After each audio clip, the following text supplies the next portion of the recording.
Assalamualaikum warahmatullahi wabarakatuh. Halo teman-teman semuanya dan juga Bapak Parmono.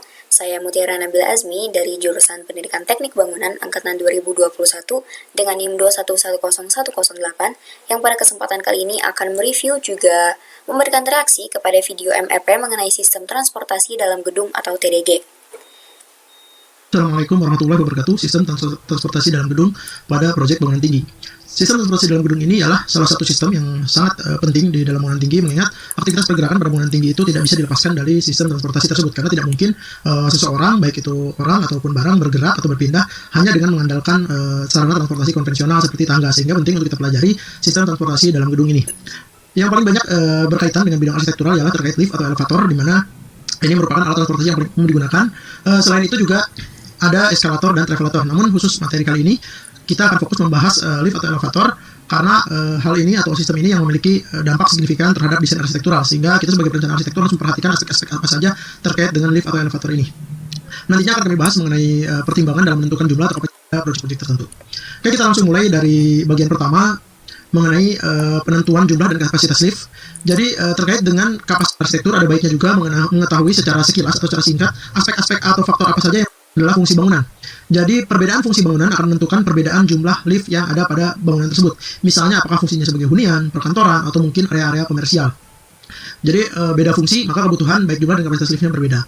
Yang kedua ialah terkait populasi manusia di dalam gedung tersebut. Jadi tentunya nanti ada perhitungan lagi, semakin banyak populasinya, maka kebutuhan liftnya juga berbeda dengan populasi yang sedikit. Nah, ini nyambung dengan fungsi bangunan itu tadi. Jadi penting untuk kita ketahui ada fungsi, ada kapasitas. Selanjutnya ialah terkait jumlah lantai dari bangunan itu sendiri, atau kita sebutnya stops. Jadi jumlah pemberhentian dari lift itu akan mempengaruhi juga kapasitas dan jumlah lift yang akan kita tentukan atau kita desain pada bangunan ini. Jadi ya tentunya semakin tinggi bangunannya, maka kebutuhan terkait jumlah dan kapasitas liftnya semakin banyak, dan tentunya juga nanti kecepatan liftnya juga berbeda gitu antara bangunan bertingkat yang agak rendah dengan yang sangat tinggi.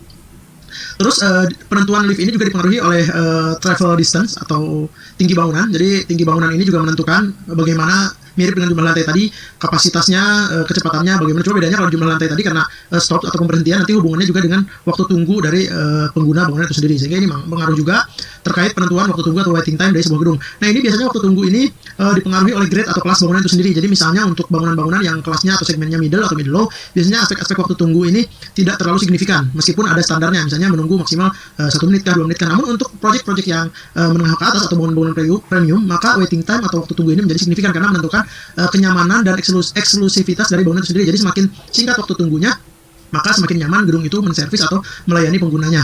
Nah, jadi perbedaan grade atau kelas bangunan tadi akan mempengaruhi waktu tunggunya. Bahkan di beberapa proyek, misalnya perkantoran kelas A, ada maksimal waktu tunggu dalam sebuah lobby lift itu misalnya entah setengah menit kah atau 45 detik atau 1 menit, tergantung bangunannya seperti apa. Nah, ini juga nantinya akan berpengaruh terkait jumlah dan kapasitas lift yang akan kita tentukan pada proyek bangunan kita. Namun untuk detail perhitungannya nanti dari konsultan mechanical plumbing, biasanya bekerja sama juga dengan merek-merek lift tertentu supaya waktu tunggu dari pengguna gedung. Sebagai perencana arsitektur, ada apa saja sih item-item yang perlu kita siapkan dalam. Jadi misalnya ini ada sebuah gedung, terus kita zoom, ada gambar lift dan instalasinya, ada apa saja di sini yang perlu kita ketahui.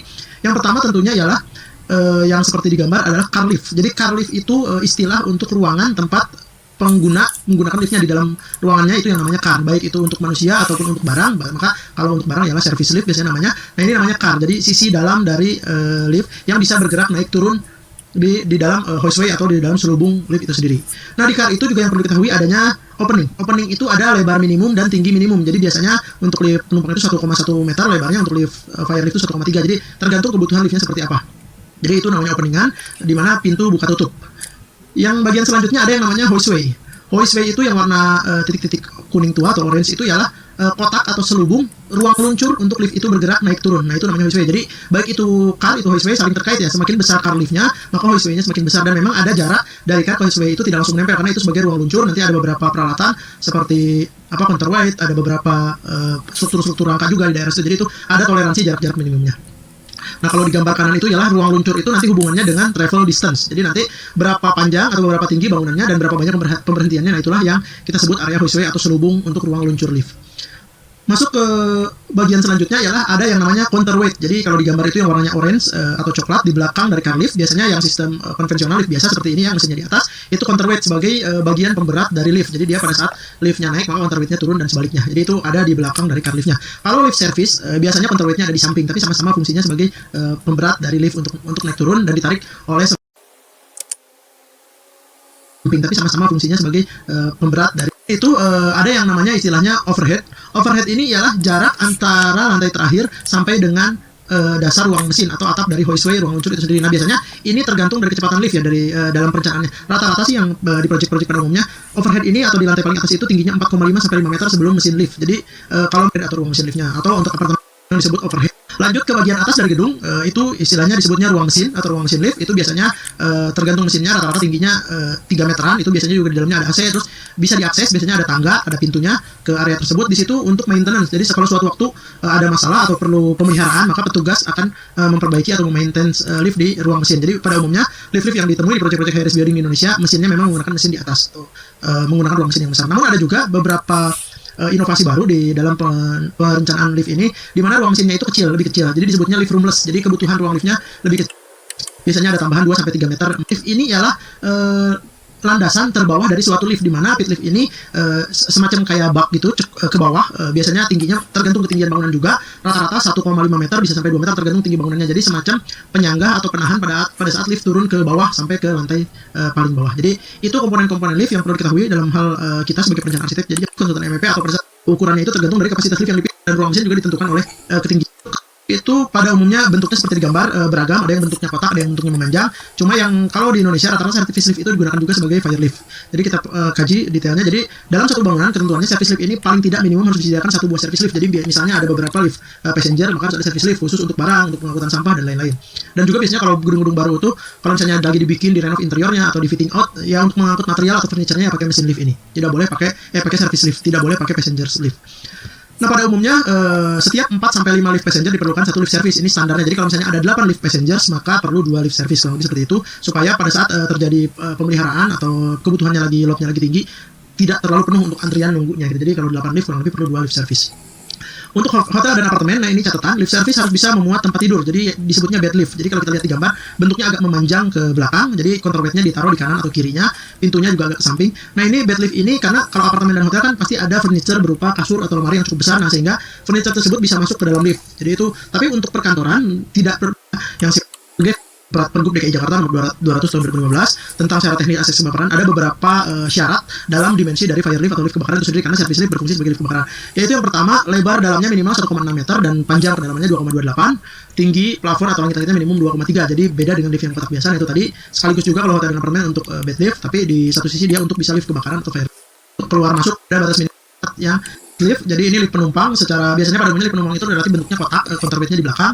Nah, ini syaratnya ada 2 tipe sebenarnya lift penumpang itu. Untuk bangunan skala kecil biasanya kapasitasnya memang juga kecil. Jadi lift itu ada yang car-nya atau kapasitasnya kecil, itu juga bebannya paling 1000 kg untuk 12 sampai 15 orang. Tapi untuk lift yang bangunannya besar, maka dia pakai skala besar. Jadi itu bisa sampai satu lift itu untuk 24 orang, bebannya bisa 1600 kg. Jadi sebenarnya beban ini tergantung ya jumlah kapasitasnya. Misalnya rata-rata orang di Indonesia beratnya 70 kah atau 80 kg kah gitu. Atau di luar negeri mungkin bisa jadi per orangnya itu bisa 90 atau 100 kg ya. Jadi jumlah orang ini sebenarnya fleksibel ya, tergantung di negara apa dan orangnya bisa besar atau tidak. Tapi kalau yang beban ini yang sebenarnya definitif. Jadi kalau kita menentukan spesifikasi lift, biasanya dikonversinya ke beban kilogramnya, karena itu yang benar-benar akan diuji dan dibuktikan nanti di pelaksanaannya. Oke, pada proyek rumah sakit, lift passenger ini harus merupakan bed lift karena sehingga bisa untuk memuat tidur pasien. Jadi kalau di bangunan biasa yang bed lift itu untuk lift service, tapi kalau di rumah sakit sudah service liftnya juga bisa untuk bed. Di lift passengernya juga harus pakai yang bed lift, karena itu tadi biasanya suster atau perawat akan mendorong bed untuk pasien sehingga liftnya itu 1,5 meter. Nah, terus ketentuan lain passenger lift ini dalam satu gedung atau tower minimal. Nah, kalau sementara gitu. Jadi lebar minimum openingannya 1,1 meter, beda dengan tadi lift fire lift itu 1,3 meter, karena ini hanya untuk mayoritas penggunanya ialah hanya orang saja atau manusia. Oke, kita masuk ke konfigurasi lift passenger atau layout. Jadi layout ini sangat penting untuk arsitek untuk menentukan pola penataan layout seperti apa dalam merencanakan liftnya. Misalnya yang gambar pertama ini linear itu memanjang. Jadi lift linear itu biasanya hanya satu sisi. Ini juga banyak di hotel-hotel, di apartemen yang pakai pola ini, dan biasanya salah satu liftnya seperti di gambar harus lift untuk difabel. Jadi tidak boleh semuanya lift passenger. Lift difabel bisa dicek di materi kami di aksesibilitas. Alternatif seperti yang paling kiri atau 2 dengan 2. Depan ini minimal lebarnya 3 meter, tapi rata-rata juga banyak yang lebarnya didesain 3 terkait zoning lift. Jadi lift ini pada beberapa project memang ada semuanya pakai lift yang layout yang seperti dijelaskan di pembahasan itu. Biasanya untuk apartemen, nah, tapi ukurannya besar, bisa rata-rata unitnya, satu unit apartemennya di atas 150 bahkan sampai di atas 200 meter persegi. Nah, yang dimaksud private lift di sini adalah di mana satu lift hanya bisa digunakan untuk mengcover unit masing-masing, kita masing-masing. dan service lift itu ada di area belakang menggunakan koridor. Sementara pengguna atau penghuni apartemen yang kelas premium tadi langsung dari lift buka pintu ke foyer, ke pintu lift ke foyer, foyernya itu langsung ke akses ke apartemennya. Nah, biasanya sistemnya tandem dua begini. Kenapa? Kalau suatu waktu liftnya di maintenance masih bisa menggunakan lift yang di sebelahnya. Jadi ini sangat umum ya pada apartemen-apartemen yang kelas premium. Jadi kalau kita lihat di gambar, jadi liftnya berdempetan atau berdekatan, disebutnya private lift. Jadi pada saat orang datang masuk melalui untuk apartemen-apartemen kelas premium biasanya. Jadi ini lift. Jadi pada office itu, pada perkantoran yang ketinggiannya sudah lebih dari 20 lantai atau lebih dari 15 bahkan, itu biasanya lift itu dibagi menjadi dua zona. Ada low zone dan juga high zone. Jadi biasanya pemisahan zona ini kenapa penting untuk office? Karena office ini memiliki peak hour yang hampir bersamaan. Jadi misalnya kalau kita berkantor, jam masuknya sama gitu atau lantai ke-10. Jadi nanti pengguna atau penghuni dari gedung tersebut langsung mengakses hanya di low zone saja. Terus kalau high zone, nah pada saat di low zone ini, lift yang high zone-nya itu ditutup. Tidak ada openingan atau tidak ada bukaan di akses tersebut, hanya lubang di lantai low. Nah, ini akan mempersingkat waktu tunggu dari waktu tempuh dari lift itu tersebut. Jadi tidak nunggu terlalu lama. Nah, ini kurang lebih gambarannya. Terus di pertengahan biasanya ada yang namanya lantai transisi. Misalnya tadi 20 lantai, berarti di lantai 11-nya itu transisi, di mana baik pengguna high zone atau low zone bisa mengakses secara transfer gitu. Kalau di bangunan-bangunan zaman sekarang biasanya diintegrasikan dengan lantai refuge floor ya untuk penyelamatan kebakaran. Nah, keuntungan lain dari pemisahan zona ini selain waktu tunggu yang lebih singkat atau waktu ruang lift low zone, ruang efektif usaha. Jadi kita bayangkan kalau tidak ada pembagian zona, maka waktu tunggunya akan lebih lama dan juga kita tidak akan mendapatkan efisiensi peak hour atau waktu puncak dari office. Selain itu juga pada office itu juga biasanya lift itu melayani lantai dasar sampai lantai atas, dan lift parkirnya biasa parkir masuk ke lift terus dia diamati oleh resepsionis. Dan kesimpulan dari perancangan arsitektur hubungannya dengan transportasi dalam gedung khususnya lift atau elevator itu adalah, pertama kita harus mengetahui perkiraan jumlah dan kapasitas lift. Sekali lagi yang menentukan jumlah realnya baik itu kecepatan, kapasitas dan sebagainya nanti konsultan MW, tapi kita bisa memperkirakan semakin besar bangunan kita, fungsinya sebagai arsitek kita siapin area layout ini disesuaikan. Misalnya sebaiknya berhati pembagian zona itu diperuntukkan biasanya untuk office. Nah baik, dari video tadi saya bisa menyimpulkan bahwa mengenai sistem transportasi dalam gedung atau TDG ini, jadi ada dua hal yang paling sering digunakan, yakni lift dan elevator. Karena dua hal tersebut yang paling berpengaruh pada arsitektural bangunan. Kemudian ada penentuan kapasitas lift yang bergantung kepada fungsi bangunan, populasi manusia yang berada di dalamnya, kemudian jumlah lantai atau stops. Selanjutnya ada tinggi bangunan dan juga waktu tunggu yang diperlukan para pengguna lift. Selanjutnya kita lanjutkan ke komponen lift. Komponen lift itu ada car lift atau bagian lift yang digunakan untuk pengguna, naik turunnya lift. Lalu ada opening atau pintu yang membuka dan menutup bagian lift. Lalu ada houseway, selubung ruang luncur yang digunakan lift untuk meluncur naik turun. Selanjutnya ada counterweight, yakni pemberat. Kemudian ada overhead. Lalu ruang mesin lift, biasanya ini digunakan untuk tempat maintenance. Lalu ada pit lift atau penahan lift yang berada di bagian bawah dan atas lift. Kemudian ada dua jenis lift, yakni ada service lift, lift yang digunakan untuk barang-barang, dan biasanya di setiap 4-5 lift passenger itu diperlukan satu lift service. Biasanya service lift ini juga digunakan sebagai fire lift yang memiliki lebar pintu minimalnya adalah 1,3 meter. Kemudian ada passenger lift, yakni lift yang digunakan untuk manusia dengan skala kecil sampai sedang yang berisi 12-15 orang, kapasitasnya itu untuk 1000 kg maksimal. Lalu untuk besar berisi sampai 24 orang dengan berat maksimalnya adalah 1600 kg dan lebar pintu minimal 1,1 meter. Sekian, terima kasih. Wassalamualaikum warahmatullahi wabarakatuh.